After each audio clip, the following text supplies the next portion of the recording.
Hey everybody, it's Norm from Tested, and today I'm going to be reviewing two pairs of glasses from XREAL, the XREAL Ones and the just shipping XREAL One Pros. These are glasses I first previewed about 6 months ago when I sat down with XREAL's CEO, Chi, to talk about their technologies, the chip they developed to put some additional tracking features in these glasses, and what could be interesting about these going forward, as XREAL has just announced a partnership with Google to develop glasses for their Android XR platform. If you've been following this category, it's a little bit confusing. There are a lot of products out there that advertise themselves as augmented reality glasses, but for me, they're just display glasses. Think of it as something like an investment in, as opposed to buying a large widescreen monitor for your laptop or your computer or your gaming device, you're buying something that's the equivalent of that experience that you can put in your pocket, your backpack, and take along with you. A couple years ago, they introduced the what was then called the XREAL glasses, and up and through the XREAL Ones, they've been using this similar, fundamentally understood optics system, bird-bath optics. So in these glasses, there are two OLED displays, micro OLED displays made by Sony. They're 1080p resolution, HD, full HD, rectangular in each eye. Now I'm holding glasses this way because the displays are mounted perpendicular to the plane of view. So they're flat like that. They point downward. Goes through a polarizer. There is a beam splitter, so combines the image from the outside world with the image from the display, and then so you see a image hovering in space in front of you. Kind of like wearing sunglasses, because with that polarization, with the beam splitter, everything is dimmed down just a little bit. And when the first generations of these glasses came out, they didn't have a lot of tracking functionality. They were static rectangles floating in space. You move your head around, the image would also move around. XREAL has then since come out with accessories like the Beam and the Beam Pro that built in some tracking. So information is sent using the gyroscopic data inside the glasses to those devices. They do a little bit of processing, a little bit of the delay, but then the image is locked into three-dimensional space, at least rotationally. With the XREAL Ones and the One Pros, that processing is now built in to the glasses themselves using their own self-developed X1 processing chip. This is the thing I've been waiting the longest time for. And so they shipped at the beginning of the year the XREAL Ones. Very similar optic system, display systems as their previous Air glasses. So 1080p displays on both, bright Sony small micro OLED displays, and about a 50-degree field of view. There are, of course, different products in their lineup that had various different optics configurations, but here, 50-degree field of view. So it doesn't fill your entire space, but kind of is that floating rectangle. All the software is now controlled using these buttons here. So you can access an on-screen menu that lets you adjust that virtual display to push it out away from you, so the convergence is less taxing on your eyes.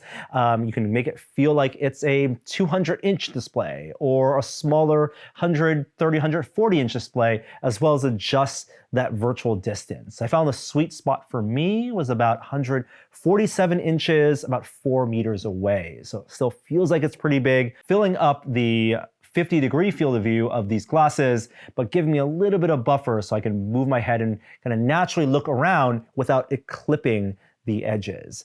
Image clarity I felt in the glasses were really good. You do notice a little bit of fringing on the extreme sides of the panels, but it was clear enough at that 1080p resolution that I end up using this a lot these past 6 months as a display for my laptop or even my Mac Mini. Now, there's no battery or power in these glasses. They run off of a video feed from your device. So whether it's a Steam Deck or Android phone, an iPhone, or a laptop with USB DisplayPort out, you just plug in the cable here and it goes right into the system, and you can either on your laptop, for example, extend or mirror the image. The best way I found using this is actually as an extension of the laptop screen, because there's also a nice electrochromic dimming feature on these. You can actually press a button or a shortcut key and have it toggle between 3 different levels of brightness or dimness in the outside world. You can actually black out most of the outside world, so you're just seeing this bright OLED image in front of you. Now, with the gyro data here, and with a new piece of software, they've actually given you the feature to recognize when you've locked that image, when you're looking at your anchored image in space, so that if you move your head away from that image, it actually turns off that electrochromic dimming, which makes it actually useful for this to be used as a secondary display. So one configuration I have it is I have my laptop open up, I have my Discord, Slack, and some other windows on my small laptop screen. And then when I'm looking up above the laptop screen, I have this large virtual display locked in place in anchor mode. If I look down my laptop, the image then dims away, and I'm able to see more of the outside world, more of the laptop screen, and I'm able to actually effectively use both screens at once. Really, really nice feature. Also really love using this for consoles, for gaming, handheld gaming. Plugging into a Steam Deck has been a tried and true way of using this. And in that case, that 1080p resolution on both those panels is good enough, great enough resolution for gaming. On the productivity side, I find it stretches the limits of screen real estate and text rendering. The text is readable, but I kind of want more information. And so there is an ultra-wide mode where you can again toggle with that shortcut key that then tells the computer system you've plugged into that you have a 32:9 aspect ratio ultra-wide system. And so when you're using that virtual desktop, you have to actually look around because the 50-degree field of view isn't large enough to cover that full ultra wide. But what I've also liked is that using some software on your Mac OS, you can actually tell the glasses that you're running a higher resolution display than the glasses can take in. So I'm telling it, for example, a virtual monitor of 2560 by 1440, or you can go 4K. And then that actually scales down, so you're not getting a true 4K or a true 2.5K image in here, but you're getting more virtual screen real estate. Or you can let the screen fill out beyond your field of view, and you can look around, again, see more of your virtual desktop, see more of the web browsing, see more of these windows, and get more than just your locked-in 16:9, 1920 by 1080 monitor. The other place I really like taking these glasses is on flights. I've been a big proponent of watching movies in headset. So most of last year on multiple international flights, I brought the Apple Vision Pro. I love that spatial computing, love the ability to bring up movies and have it locked in space and the pass-through. But it's cumbersome. Adam and I have talked about this. It's a lot to bring on, and we've been struggling to find the right headset strap and the right carry case to make that less of a burden, less of that friction of this thing you're bringing on for a train ride or a flight. Past couple trips, these past couple months, I've actually been preferring the XREAL Ones over bringing the Vision Pro for the flight, just because this is so much easier to put on and plug into movies I've loaded onto the Beam Pro, use this as a gyroscopic cursor and play my movies that way. I'm not doing real computing. I'm not, in email. I'm not using the Android apps really that I've loaded onto the Beam Pro. It's really just as a media playing device. These two tethered together and maybe power plugged into the airplane seat has been really, really nice and really convenient. So I can just throw into my jacket pocket and deploy on the plane. So with that X1 chip, with the improvements they've made even to the software over these coming months, the ability to watch 3D side-by-side video, with the prescription inserts I use with this, I really love using the XREAL Ones. But what's new are the XREAL One Pros. Now, looking on the side profile of these, they might look similar, but there's so many fundamental architectural differences in not just the optics engine, but some of the nuanced form factor bits of the XREAL One Pros. Immediately you can tell the distance between the display and your eyes is narrower because they're not using these relatively thicker birdbath optics. This 45-degree angle combiner here gives way to something that is parallel with your eye plane, and these are what they call their prism optics. Now, if you look at some of the white papers that have been released from display providers at places like Augmented World Expo or GDC, you might see similar optic architecture explained. And the best way I can explain it is that it actually uses two smaller Sony OLED panels, still that same 1920 by 1080 resolution, but as opposed to mounting them perpendicular to your eyes, they're at an angled offset.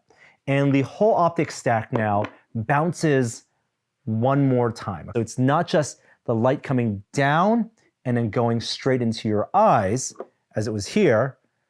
Here, it's actually the light bouncing here, this way, and then combining into your eyes. It's what they call this prism system. And what that allows for not only is this more compact form factor, and it's only slightly heavier, a couple grams heavier, but a wider field of view. It's 57 degrees. Now, the difference between 50 degrees and 57 degrees might not sound like a lot on paper, but if you go side by side, plug these both into the same computer and go back and forth, it's immediately noticeable. That extra horizontal field of view.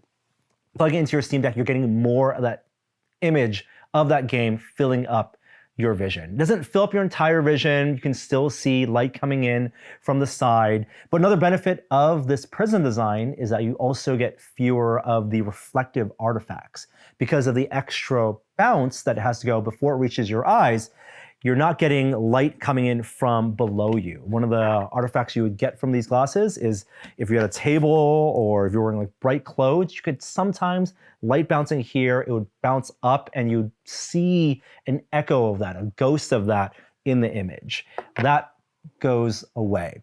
So wider field of view, more compact form factor. It's a different form factor, so you can't use the same prescription lenses between the ones and the One Pros. When I saw this in January, I was thinking, wow, it seems like there's no downside, almost too good to be true. Price difference, of course, this is $500. This is $650, although at a $600 price point in this launch period. And I asked Chi, the founder and CEO of XREAL, like, if this is the best technology, why not just release the One Pros? What could be the trade-offs? And after using this for a couple weeks, there are some trade-offs.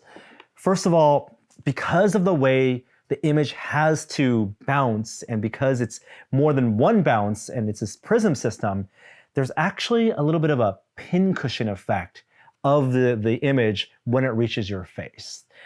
The software in the system corrects for that, so you're technically seeing still a perfect rectangle. But if you move your head left and right while the image is anchored, or up and down to the point where you can clip the edge of the frame, you can see the edges of the frame are actually bowed in. There's a pincushion look to them. And what that tells me is that that's maybe an unavoidable artifact of using this compressed prism optic design. Now, if they're compensating that for that pincushion by minimizing the frame just a little bit, that also tells me you're not getting the full 1920 by 1080 pixels of those OLED displays. Because if you were, you would see those rounded edges. And so you're getting less pixel density. And of course, it's a wider field of view. So it's 57-degree field of view as opposed to 50. So the pixels are already, they appear to be bigger. Now, if you're playing a game, if you're watching a fast-moving image, a 120 hertz image, full colors, watching a movie, you're maybe not going to notice that lower pixel density. But if you're using this as a productivity display and you want to have as much of that resolved text as possible or image in a mirroring for your laptop or your system, your computer system, it actually ends up being a little bit noticeable. So it is a trade-off between that wider field of view and the type of artifacting, this hard baked in geometric artifacting that you're getting because of the new optic stack. I also think that because they have to bounce the light through more of the optic stack to get to your eyes, it has to actually, it's a brighter Sony panel.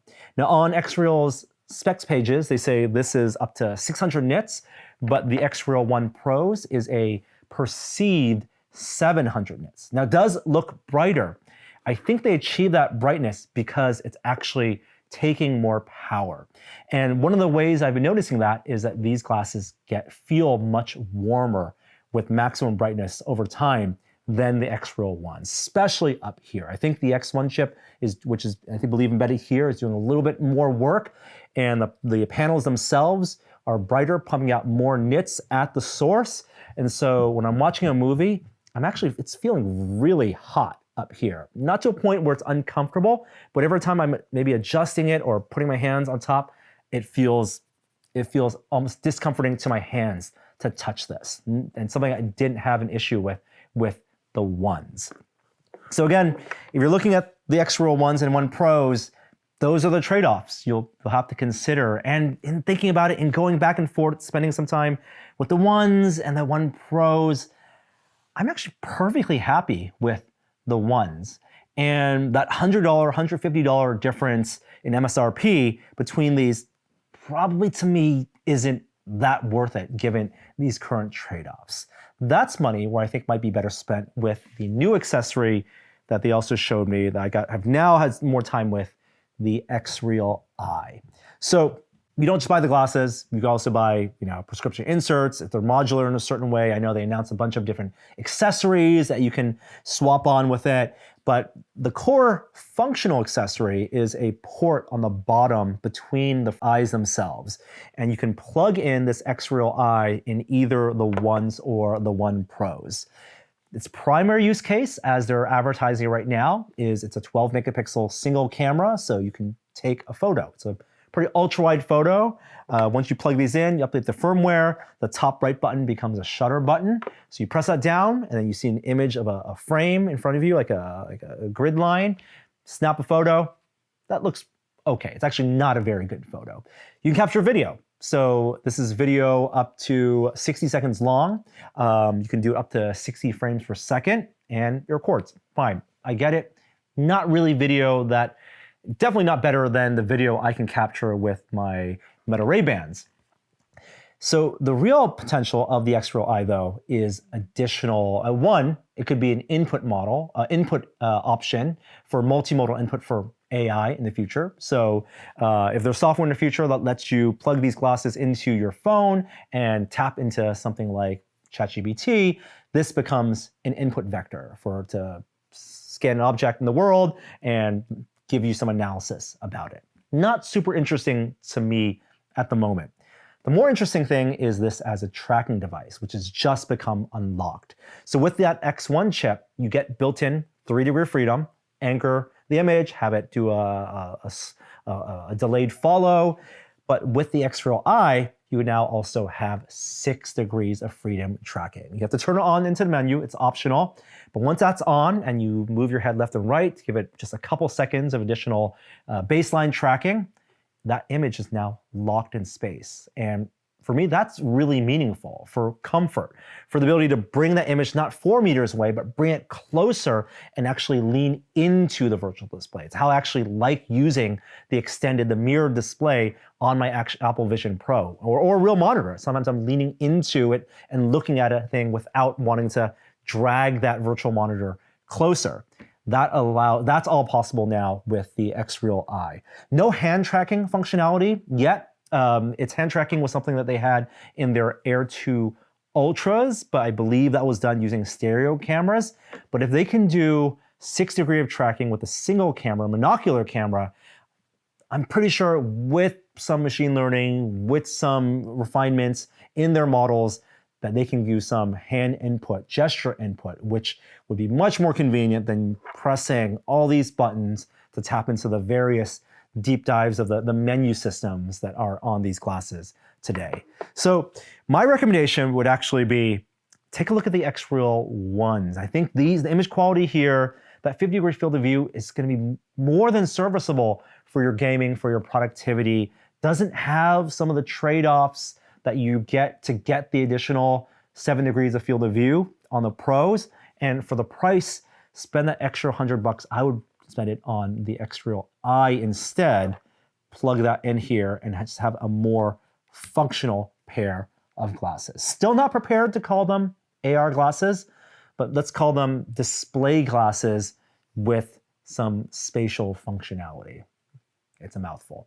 All right, those are the XREAL Ones and the XREAL Pros. If you have more questions, if you've been curious about these glasses, let me know in the comments below. There are so many other options. It's becoming a little bit of a crowded market, so hopefully I'll be able to survey the landscape and let you know what's going on with this technology in the future. Thanks so much for watching, and I'll see you next time. Thank you guys so much for watching that video. I would be remiss if I didn't tell you we have some excellent merch. We have a 5-pack of demerit badges for sale right now at tested/store.com. We've got the I hung it off of level demerit badge, the I built the chair backwards demerit badge, the I hit my thumb with a hammer demerit badge. We've got the stapler in my finger demerit badge, and my favorite, I stuck the duct tape to itself demerit badge. Get yours now, tested/store.store, tested-store. Tested. It's right here. There. Just click there.